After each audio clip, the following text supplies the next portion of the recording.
Good morning, everybody.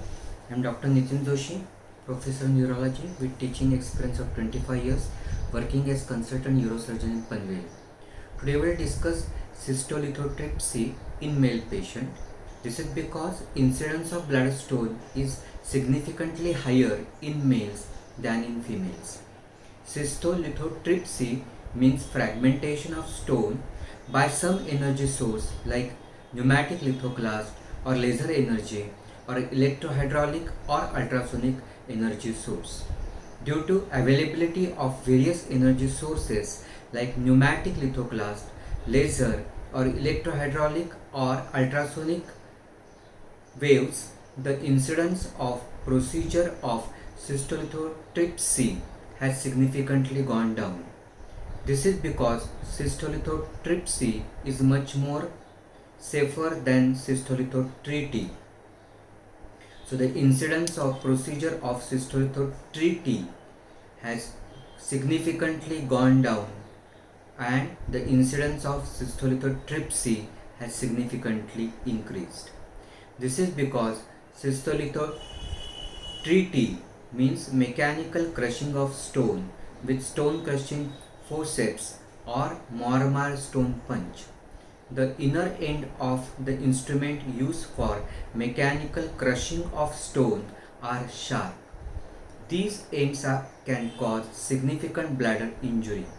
So today, standard of care of management of bladder stone of any size and any composition is cystolithotripsy, that is fragmentation of stone by some energy source like pneumatic lithoclast or laser.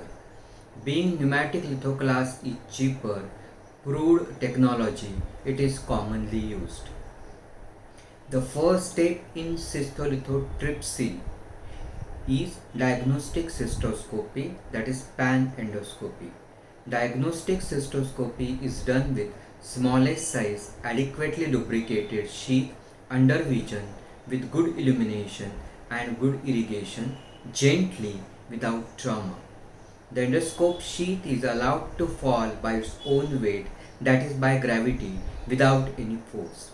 This is to prevent or reduce incidence of post-traumatic stricture urethra by friction injury. In case of male urethra, one has to appreciate natural curvatures and natural narrowings of male urethra. The male urethra has typical S shape due to presence of two natural curvatures. Of these two natural curvatures in male urethra, distal curvature is at penoscrotal junction, which can be overcome by stretching penis, while proximal curvature is at transition from mobile capacious mid-bulbar to membranous urethra, which is narrow and fixed.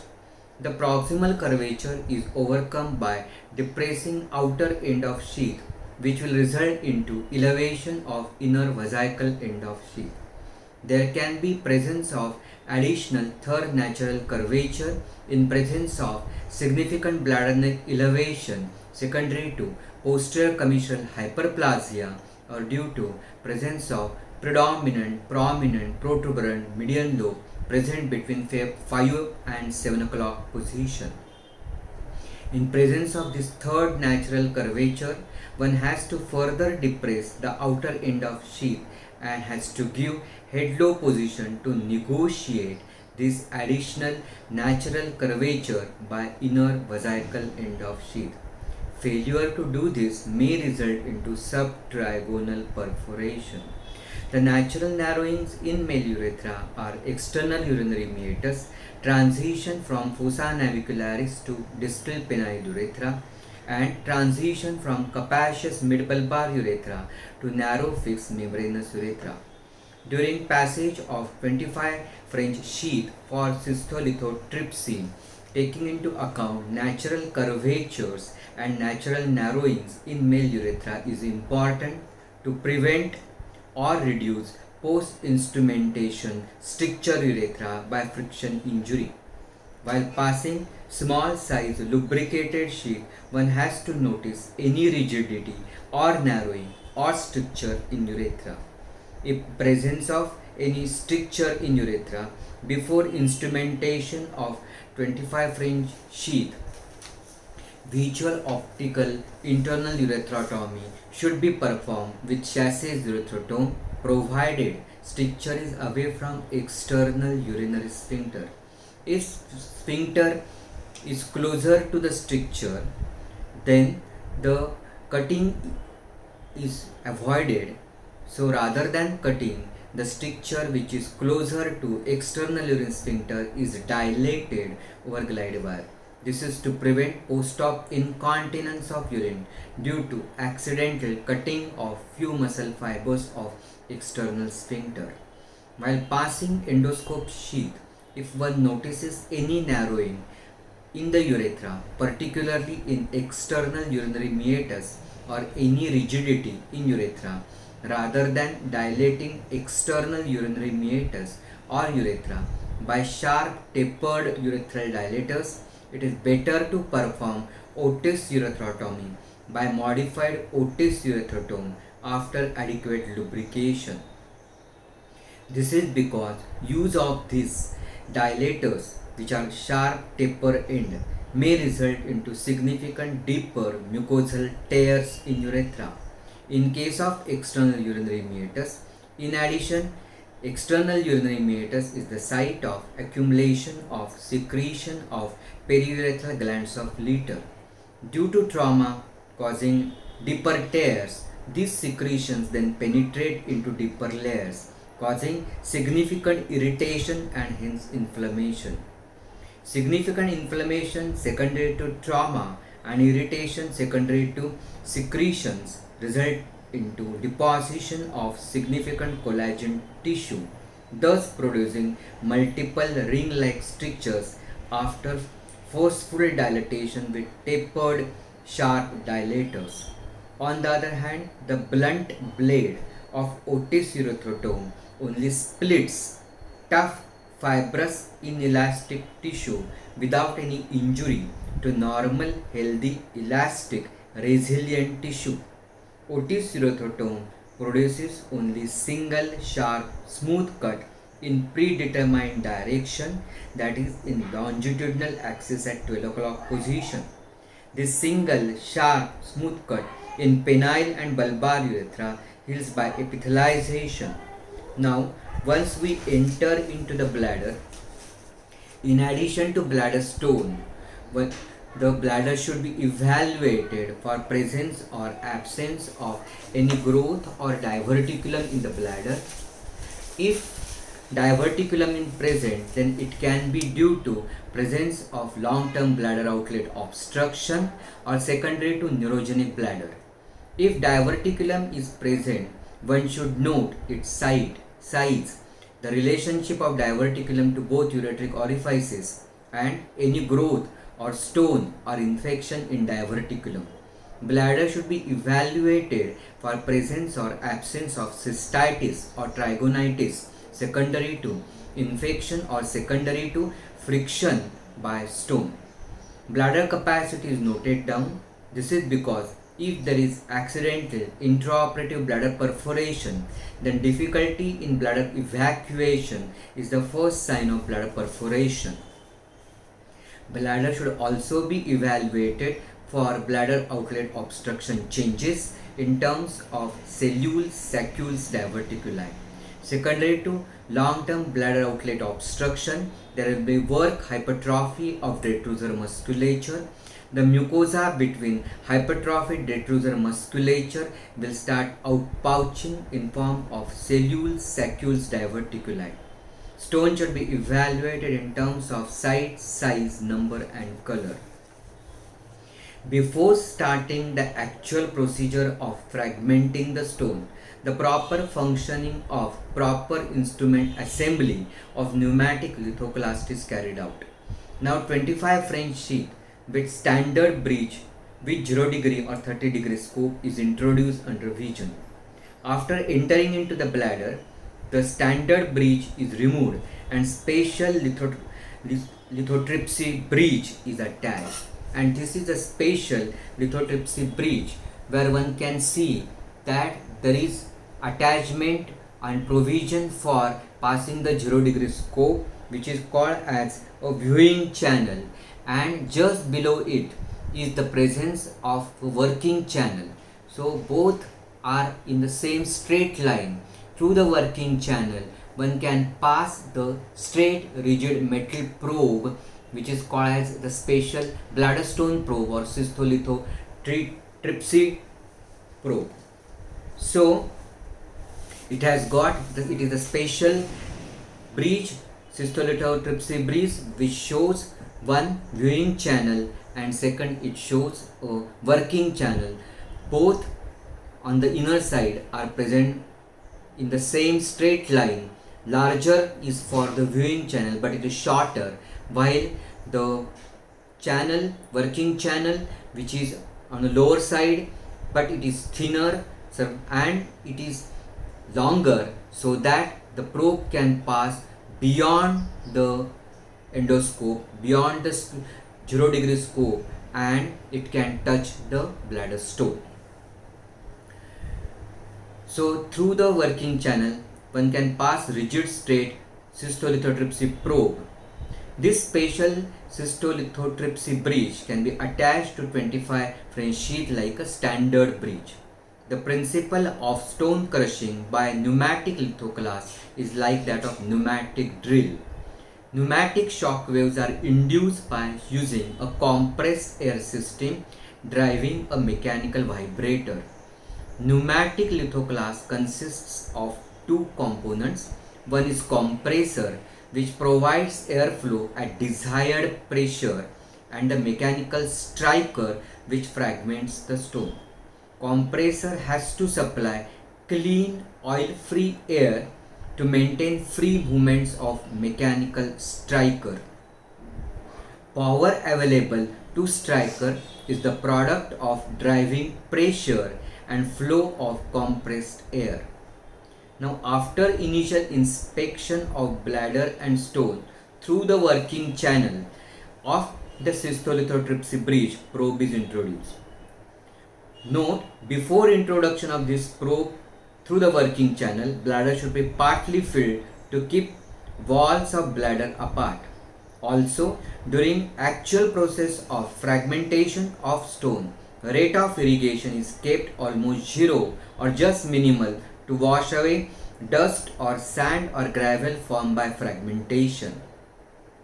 This is because with normal jet of irrigation, the stone will fly away from bladder base. With very minimal rate of irrigation, stone will settle at the bladder base. The stone is rotated so that most convex surface of the stone is in front of endoscope. The probe is brought in intimate contact with the convex surface of stone. The probe should then always exert some amount of pressure on calculus against the bladder base or posterior wall of bladder. The energy source can be adjusted to deliver a single stroke or multiple strokes. For bladder stone of comparatively larger size, initially multiple stroke setting is essential. Once the stone is located, start hammering the most convex surface of the stone first. This is because it is easier to create fracture planes along convex surface of stone than rounded surface of stone. Due to mechanical hammering, the stone will start chipping off bit by bit. While fragmenting larger stone, it is advisable to excavate a small crater at one plane so that bursting of the calculus can be easily induced, and the resulting fracture planes permit further comminution more easily. Stone fragments which are larger than the size of inner end of 25 French sheath need further crushing. Smaller fragments can easily pass through the endoscope sheath during evacuation. During process of fragmentation, the visibility within bladder may get blurred due to stone dust and blood. For this, refill the bladder and empty the bladder repeatedly without active wash with Elix evacuator or Toumey syringe till vision in bladder improves. Once the stone is fragmented to adequate size, the fragments are evacuated till stone-free state is achieved. One simple method of evacuation is fill the bladder with irrigation fluid completely. During filling the bladder with irrigation fluid, the fragments are brought to the central part of the base of the bladder. This is achieved by directing the flow of the irrigation fluid to shift the stone fragments to the desired area at the base of bladder.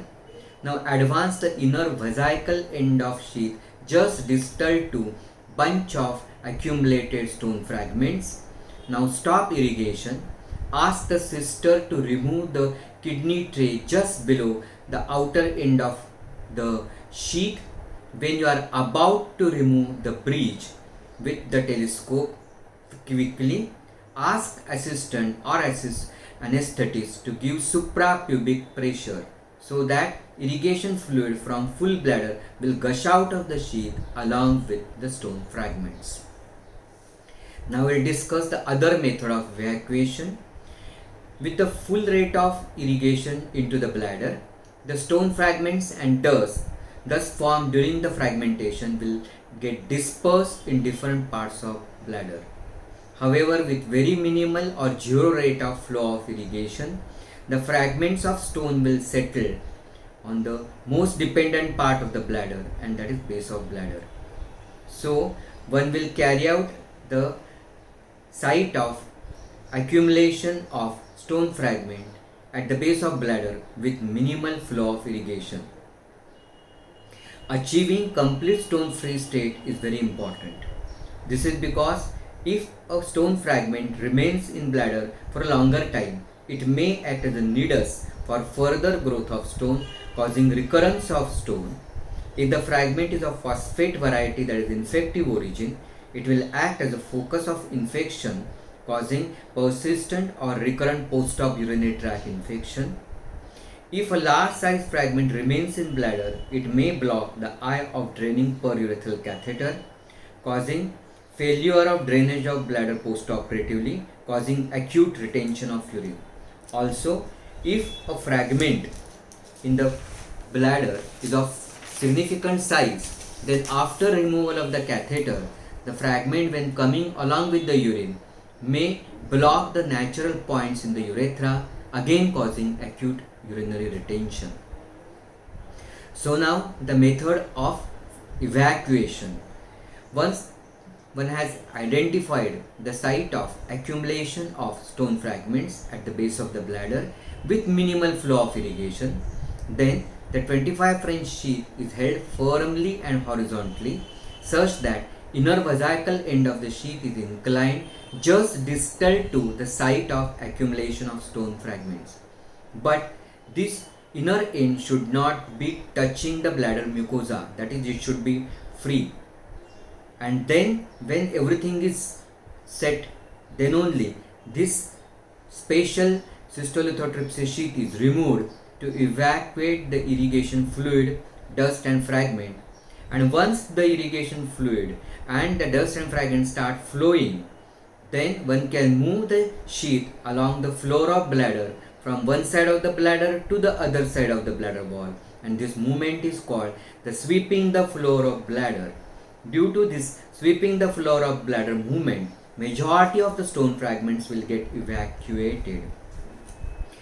During this movement of sweeping the bladder floor also, inner vesical end of the sheath should be free. Majority of the times, stone fragments may be evacuated by both the methods, but evacuation of stone fragments is difficult in presence of deep retroprostatic recess and presence of bladder diverticulum. Then one can evacuate stone fragments by two evacuators, namely Elix evacuator or Toumi syringe. While using both types of evacuators, one should keep it in mind that bladder should not be empty completely. That is, some amount of irrigation fluid must be present in the bladder for to and fro movement so that contents of bladder can be evacuated. While evacuating fragments of bladder stone from bladder, these evacuator again seen that this inner vesical end of the sheath is free, that is not touching the bladder mucosa. There should be some quantity of the irrigation fluid in the bladder.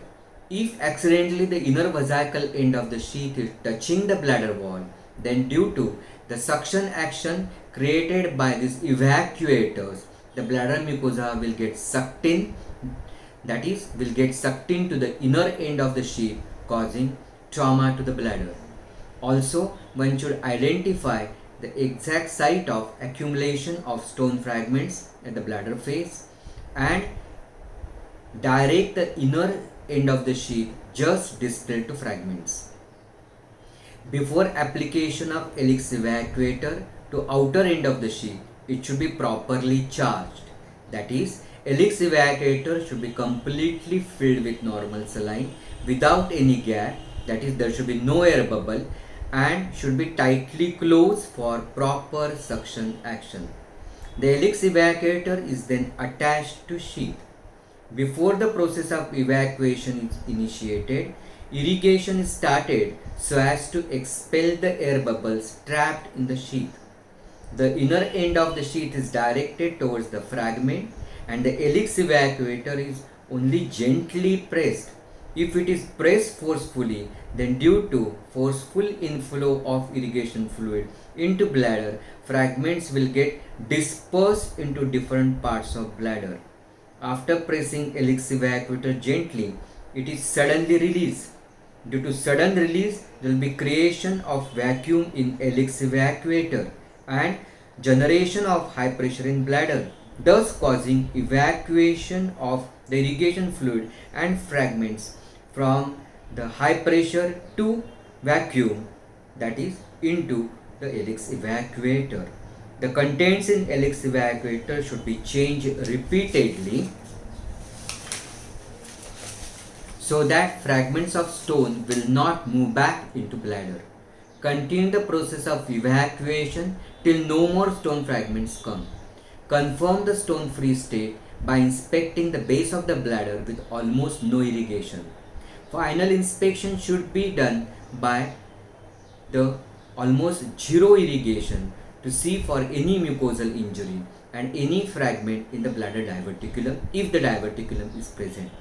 One can also use Toomey syringe instead of Elix evacuator. Toomey syringe can be used without charging.